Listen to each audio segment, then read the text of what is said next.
అందరికీ నమస్తే. నేను మీ హైదరాబాద్ ట్రాఫిక్ పోలీస్. ఈరోజు నాకు ఒక ఎంబారసింగ్ సిచ్యువేషన్ ఎదురైంది. అదేందో మీకు చెప్తా. నిన్న మా బ్యాచ్మేట్స్ అందరు కలిసి లంచ్ చేద్దామని చెప్తే రవీంద్ర భారతి పక్కన ఉన్న కామత్ హోటల్కి పోయినాం. సో అక్కడ నా హెల్మెట్ని నా బైక్ ఒక లాక్ ఉంటే లాక్ వేసుకున్నా. అదేం లాకు, నేను చిన్నగా ఉన్నప్పటి నుంచి అనుకుంటుండే ఒక నెంబర్ సిస్టమ్ ఉన్న లాక్ కొనుక్కోవాలని. రీసెంట్గానే జనవరి 16కి అది కొనుక్కొని ఆ బైక్కి పెట్టుకున్నా, లాక్ వేసి బయటకు వచ్చేసరికి ఎవరో దాన్ని తీసే ప్రయత్నం చేసినట్టున్నారు. నా లాక్ అయితే ఓపెన్ అవుతలేదు. నిన్న అట్లనే హెల్మెట్ తలకు పెట్టుకోకుండానే బండికే ఉంది, అట్లనే వచ్చేసిన.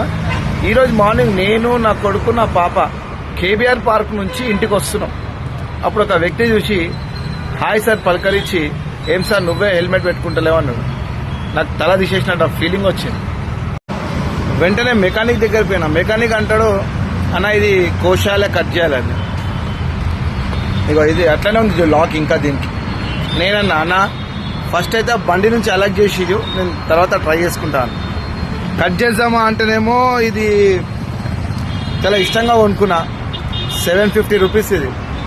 అరే పైసలు వేస్ట్ అయితే అని బాధ అవుతుంది. అది సంగతి. ఈ లాక్ ఎట్లా ఓపెన్ చేయాలో ఎవరికైనా తెలిసే చెప్పండి.